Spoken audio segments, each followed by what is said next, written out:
May the words of my mouth, the meditations in our hearts be acceptable to you, O Lord, our strength and our Redeemer.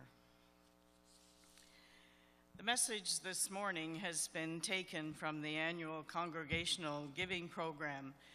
It's a book that is sent to all pastoral charges from national office, and it has a complete service offered for anyone in M&S or ministers to use.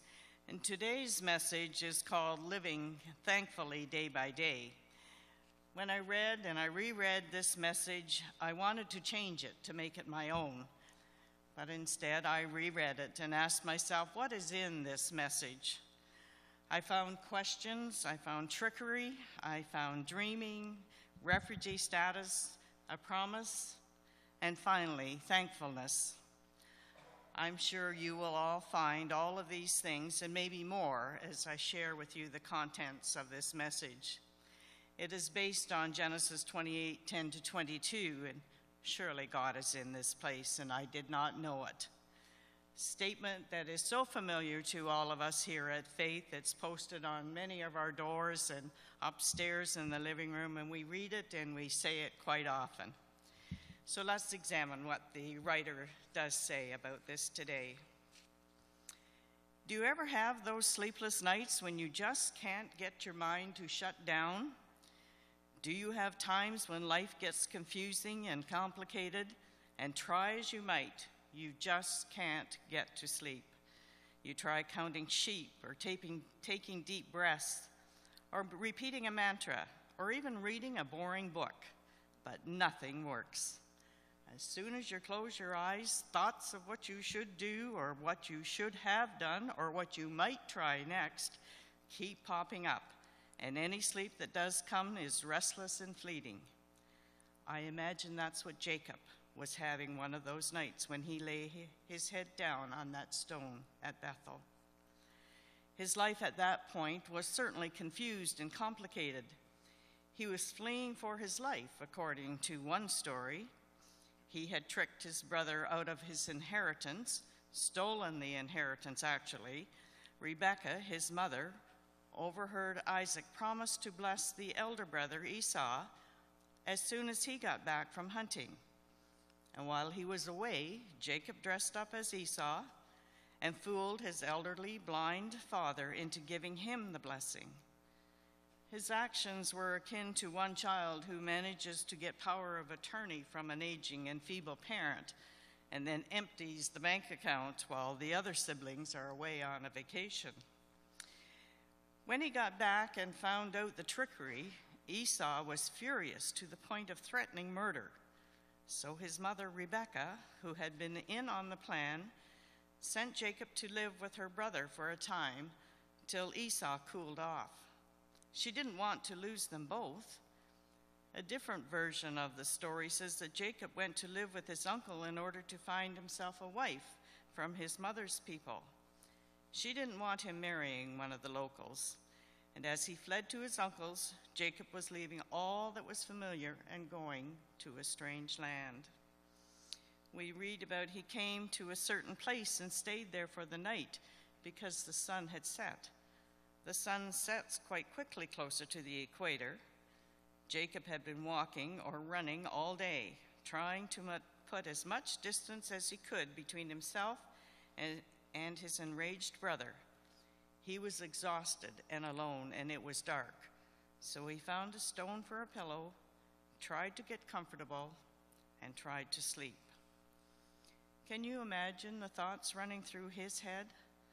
At least I got Father's blessing. The inheritance is mine. No one can take it away from me. But that won't help Esau and his gang. That won't help if Esau and the gang find me and kill me. I hope my uncle will take me in. Mother said he would, but things could have changed since she saw him last. Is he rich enough to give me a job? Can he even afford to feed me? What are the women like? How am I supposed to find a bride? I thought matchmakers did that. Do they have matchmakers there? What if Uncle doesn't take me in? Where will I find work?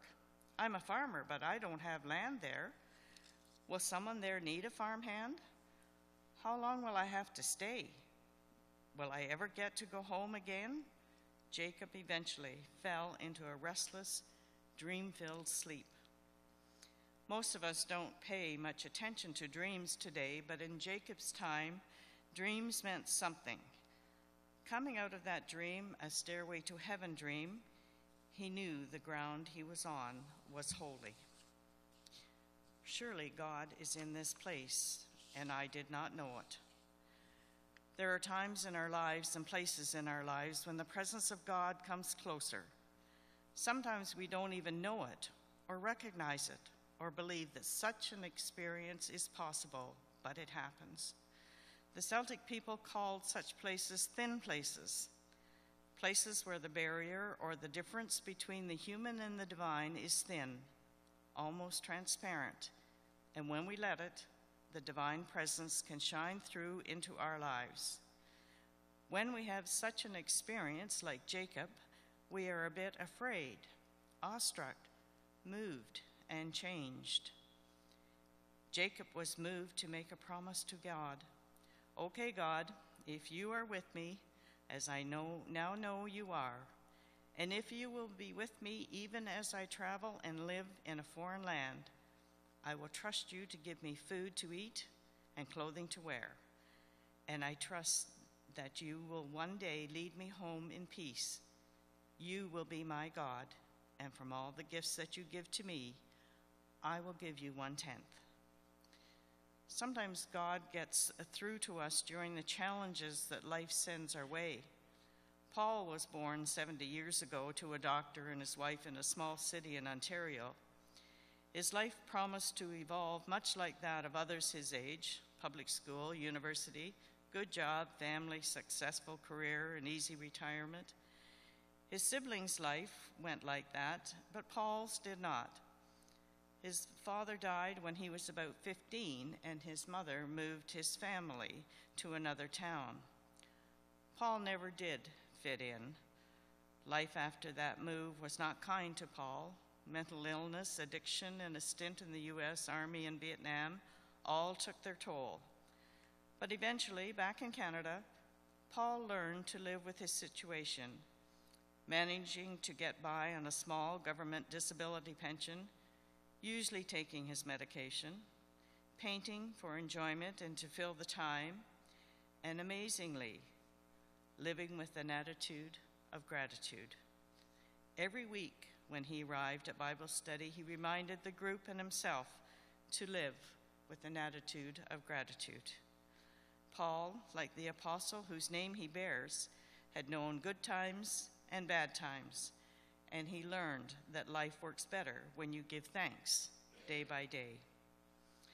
The Apostle Paul wrote to the church in Philippi, "I have learned to be content with whatever I have. I know what it is to have little, and I know what it is to have plenty. In any and all circumstances, I have learned the secret of being well fed and of going hungry, of having plenty and of being in need. I can do all things through him who strengthens me." The secret to life is thanksgiving, to live with an attitude of gratitude, knowing that God is in this place, knowing that God is with us whether we know it or not, remembering that all we have is a gift that God entrusted to us to use and to share. Jacob committed himself to share 1/10, and so began the tradition of the tithe. Living thankfully and sharing generously is not easy in our culture because our culture teaches us exactly the opposite. Our faith teaches us to give thanks to God for the abundance of creation. Our culture wants us to believe that we live in a time of scarcity. We don't have time. We will never have enough money. We are exhausted. We don't have the energy. We don't get enough sleep.